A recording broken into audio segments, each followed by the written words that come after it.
Website બની. એ મગર ઉછેર કેન્દ્ર એટલા માટે બનાવવામાં આવ્યું હતું કે જ્યારે મગરની સંખ્યા ઘટી ગઈ હતી, બરાબર, તો અહીંયા આપણે મગરને ઉછેરતા અને મોટી કરતા. એ મગર ઉછેર કેન્દ્રમાં હામદભાઈ ઘણા વર્ષો કામ કર્યું છે, બરાબર. તો એ સમયનો અનુભવ અને મગર વિશે થોડીક આપણે વાત કરે. બરાબર છે. જો પેલા મગર ઉછેર કેન્દ્ર હતું, ત્યાં 400 થી 500 મગર હતી. કેટલી? 400 થી 500 મગર હતી. પછી જેમ જેમ સંખ્યા વધતી ગઈ એમ પછી બંધ થવા માંડ્યા. બહુ સંખ્યા વધી ગઈ એટલે બહુ હાવ બંધ થઈ ગઈ. બરાબર છે. તો ઉછેર કરવાનું કારણ શું હતું કે પેલા ડાયનોસર હતું, બરાબર છે, હાવ નાશ થઈ ગયું ડાયનોસર તો, હે, પણ મગર પણ એમ હાવ નાશ થવાની તૈયારીમાં હતી. પછી અમારા ફોરેસ્ટ ખાતાવાળાએ વિચાર્યું, જંગલ ખાતાવાળાએ, કે ભાઈ આ ડાયનોસર નાશ થઈ ગયું છે, એમાં મગર પણ ક્રોકોડાઇલ હાવ નાશ થઈ જાય, તો આપણાનું ઉછેર કેન્દ્ર બનાવ્યું મગરનું, એટલે બીડી સેન્ટર. તો અહીંથી 12 કિલોમીટર કમલેશ્વર ડેમ છે. કેટલું? 12 કિલોમીટર. એ ત્રીજા મહિનામાં એ ઈંડા આપે. કેટલા મહિનામાં? ત્રીજા મહિનાની 15 થી 20 તારીખ સુધીમાં એ ઈંડા આપી દઈએ, અને 5મા મહિનાની 15 થી 20 તારીખ સુધીમાં એ બચાવીના બાણે નીકળી જાય, 60 થી 70 દિવસમાં. પછી પાણીથી આવો ભેખડો હોય આ રીતનો, અને પાણીથી 20 થી 25 ફૂટ ખાડો ગારે, એમાં એ ઈંડા આપે ત્રીજા મહિનામાં. પછી એમને એમ થાય કે ભાઈ હાલો હવે ઈંડા દેવાની તૈયારીમાં છે, ઈંડા આપી જ જાય છે ત્રીજા મહિનાની 15 થી 20 તારીખ સુધીમાં, એટલે અમે ઈંડા લેવા જઈએ. પછી આવી રીતે લાકડી લઈ જાય, મારી પાસે લાકડી હોય, અને અહીંયા આણી કરી દેવાની લાકડીની. પછી અહીંયા કે મગરે ખોદ્યું હોય તો અહીંયા આમ દબાવવું તો અહીંયા પોચું પોચું લાગે, તો હું ખોદું હાથથી તો ઈંડા નીકળે. તો ઓછામાં ઓછા એક મગર કેટલા 13 ઈંડા આપે. કેટલા? 13. અને વધારેમાં વધારે 45 ઈંડા આપે. કેટલા? 45. અને આપણે આપણે મોરનું ઈંડું જોયું? મોરના ઈંડા જેવડું ઈંડું હોય એવડું મોટું ઈંડું હોય. તો ઓછામાં ઓછા 13 ઈંડા આપે, અને વધારેમાં વધારે 45 ઈંડા આપે. પછી એમ થાય કે ભાઈ મગર ઈંડા આપી દીધા છે, અમે જોઈ આવ્યા. પછી અમે ત્યાં એક આવો આપણે નાનો ટેન્ટ છે ને, ટેન્ટ તંબુ એવો ગમે ટેન્ટ લઈ જઈએ. અમે અઠવાડિયું 10 દી અહીંયા રોકાઈએ, કંઈક ઈંડાને કોઈ લઈ જાય નહીં, કોઈ ખાઈ જાય નહીં. જો એના ઈંડાને આપણે ચંદનગો ખાઈ જાય, પછી ઘરખોદિયું ખાઈ જાય, પછી શિયાળ છે એ ખાઈ જાય, અને અમુક માણસો પણ એના ઈંડા ખાય છે, બરાબર છે. તો એમ થાય કે અઠવાડિયું 10 દી થાય કે આપણે એના ઈંડા લાવવા છે. પછી એક અમે મોટી પેટી લઈ જઈએ, અને પેટીમાં રેતી અને ધૂળ બે મિક્સ કરી દઈએ, અને પછી અમે અહીંયા અમારે હોય ને મગર ઈંડા દે અહીંયા જાય અમે. પછી એક ભેગી બોલપેન લેતા જઈએ કે ભાઈ અમે બોલપેન લઈ ગયા હોય તો આ ઈંડું અંદરથી લીધું, બરાબર છે, ખાડામાંથી. પછી ઈંડા ઉપર આમ નિશાન કરી દેવાનું, તો ઈંડું આમથી આમ થાય તો ઈંડું ફેલ થાય. બીજા કોઈ પણ ઈંડા તમે અડો એ ફેલ ન થાય, તો મગરનું ઈંડું ચેન્જ થાય આમથી આમ તો એ ફેલ થાય, બરાબર છે. એટલે અમે એક ભેગી બોલપેન લઈ જઈએ, અને મગરના ઈંડા અહીંયા છે ખાડામાં, ત્યાંથી ઈંડું ઉપાડ્યું અમે તો એના ઉપર નિશાન કરી દેવાનું. પછી એ જ ઈંડું પાછું આમ લઈ અને પાછું પેટીમાં મેળવી દેવાનું. પછી અમારે અહીંયા ઓફિસમાં ઓન હતું, ઓન એટલે ઘરમાં વાપે એ. જો મગરને એકમાં જ એવું છે, બાકી બીજા કોઈમાં એવું કાંઈ છે નહીં, કે આપણે કેટલા નર બનાવવા છે, કેટલી માદા બનાવી છે એ પાછા આપણા હાથમાં. જો એને 60 ટેમ્પરેચર આપીએ ને તો નર થાય, અને 50 ટેમ્પરેચર આપીએ ને તો માદા થાય, બરાબર છે. બાકી બીજા પક્ષી છે ને એને હીટ આપે, સેવે, આને કોઈ સેવાની કોઈ જરૂર નહીં. ઈંડા આપી દીધા પછી કંઈક આંટો મારે, પછી પાણી મળી જાય, બરાબર છે. પછી હા કે 60 થી 70 દિવસ થયા એટલે એના બચ્ચા બહાર નીકળી જાય. પછી એને અઠવાડિયા સુધી કોઈ ખાવાની જરૂર નહીં મગરના બચ્ચાને, એને પેટમાં ચરબી હોય, બરાબર છે. પછી એમ થાય કે પેટીમાં બધા મીંડા ધોળવા અને સેજ પતલા થઈ ગયા છે, તો અમારી પાસે એ રીતની કુંડી હતી, રકેબી ટાઈપ આવે ને એ રીતની કુંડી હતી. તો અમારી પાસે મગર ફૂટ 1થી લઈ અને 9-9, 10-10 ફૂટની મગર હતી. અમારે અહીંયા તો ઈંડા આપતી અહીંયા, પણ ઈંડા એવા આપ્યું કે એને ખોદવાની કંઈ જગ્યા ન મળે, પાકું જ હોય એમાં એટલે ઈંડા પાણીમાં આપી દઈએ એટલે ઈંડા ફેલ થાય. એટલે ઓછામાં ઓછા 13 ઈંડા મગર આપતી, બરાબર છે.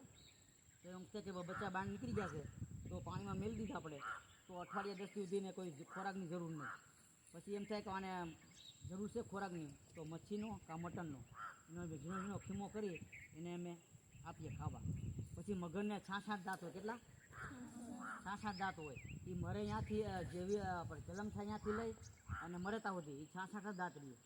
પછી અડધી ઈંડામાં હોય મગર બચું, અને અડધું બહાર હોય, તાજા આપણે બટકું ભરી લઈએ. જલમે ત્યાંથી દાંત તો સાથે જ આવે. એવા કોઈ જનાવરમાં બચ્ચામાં એવું નથી કે ભાઈ દાંત સાથે આવે એવું.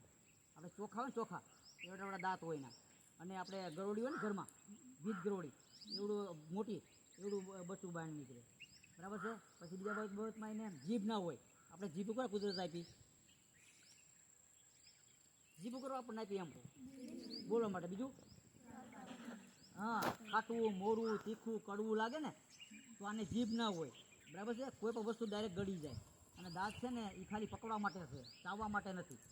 તો એ જો જંગલમાં 2-3 કિલોમીટર મગર આપણે ડેમ છે ને એમાંથી હાલી નહીં જાય, તો આપણે છાણ હોય ને, છાણ પોદરો ભેંસનો ગાયનો, એમાં ખબર છે ઈરું થાય, તો એ ઈરું પણ ખાય, બરાબર છે.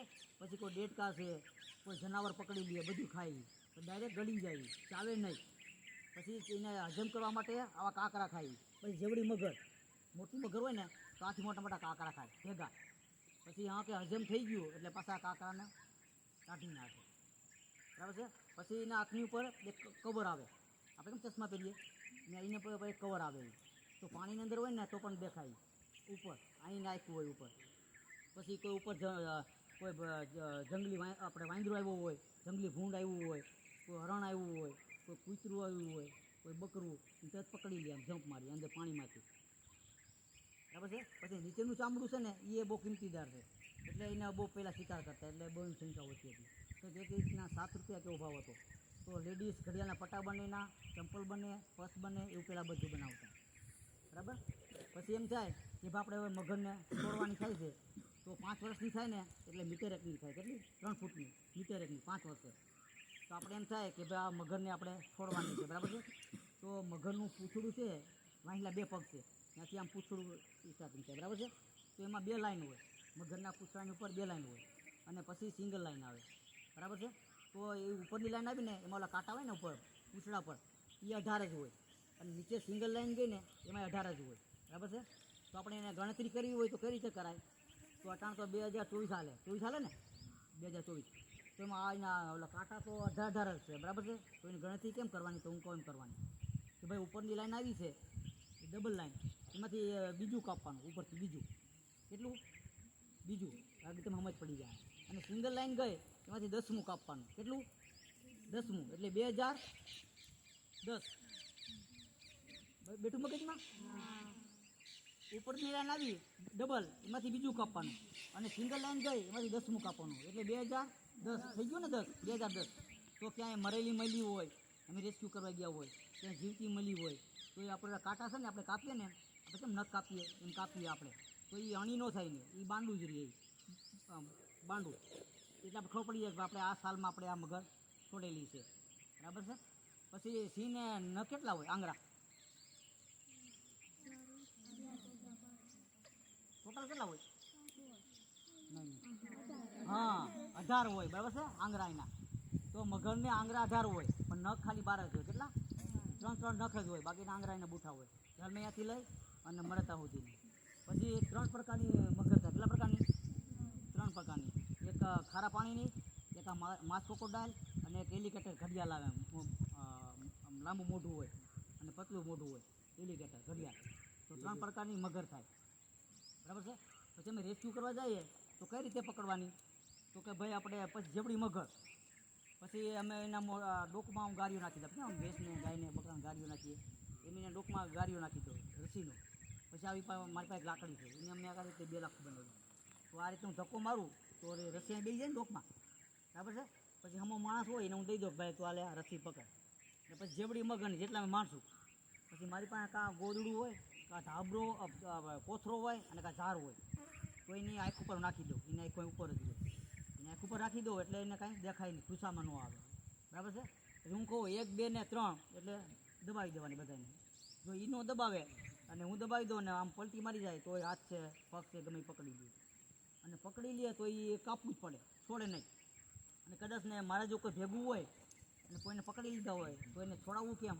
કે ભાઈ આ એનું મોઢું છે, આ એની માથે બેસવાનું મગરના ડોક માથે, અને અહીંયા એનું નાક હોય અહીં ઉપર. તો આમ આસ્તે આસ્તે આમ ઢીકો મારું ને, આમ ઢીકો મારું ને તો આમ આસ્તે આસ્તે આમ મોઢું ખોલે, આમ આમ કોઈ દી મોઢું જ ન ખોલે, એ સીધી ઝટકી જ મારે, એટલે પકડે અહીંયાથી કાપવું જ પડે. પછી એમ થાય કે આપણે મોઢું બાંધી લીધું છે અને તો આપણે ઈજા ન કરે, તો આપણને ઈજા કરે, તો આપણને નુકસાન તો કરે. આપણે મોટી મગર હોય કે અથવા ટ્રેક્ટરમાં ચડાવતા હોય, અથવા કોઈ રિક્ષામાં ચડાવતા હોય, આપણે કોઈ બોલેરો ગાડી લઈ ગયા હોય એમાં ચડાવતા હોય, તો આપણે ધ્યાન રાખવું પડે. શું ધ્યાન રાખવું પડે કે ભાઈ આપણે આમ ઉપાડી અને આમથી આમ મોઢું આમ કરે ને, એનું મોઢું છે ને ઈ હથોડો છે, લોઢું જ છે એનું મોઢું છે, એ બાંધી દીધું તોય તો આમથી આ મોઢું કરે ને તો આપણો પગમાં ભાંગી નાખે, આપણો હાથ ભાંગી નાખે, ને અહીં મારા દાંત પાડી નાખે, એટલી તાકાત છે મગરમાં. બોલો હવે બીજું કાંઈ કેવું મગર વિશે? એને આયુષ 70-80 વર્ષ આયુષ, અને 16 ફૂટની તમે જોયેલ છે. કેટલા ફૂટની? 16 ફૂટની, અને 14 ફૂટની તમે પકડાઈ છે. હાલો કાંઈ મગર વિશે કેવું બીજું કાંઈ? હવે પછી એ ઠંડા લોહીનું પ્રાણી છે, બરાબર છે? જો મગર છે, અજગર છે, પછી કાકીંડો છે, કાચબો છે, એ શિયાળો હોય ને શિયાળામાં બહુ ઓછું ખાય અને બધા દરમાં હોય છે. અને આપણે કહીએ ને કે મગર આ મોઢું ખોલીને બેઠી હોય ને તડકામાં, એ છે ને તાપમાન લેતી હોય, એટલે ગરમાવા મળી જાય ને એટલે પાછું પાણી વહી જાય. પછી શાળામાં બહુ ઓછું ખાય. અમે સમજીએ કે 10 થી 15 એક કુંડીમાં મગર છે, બરાબર છે?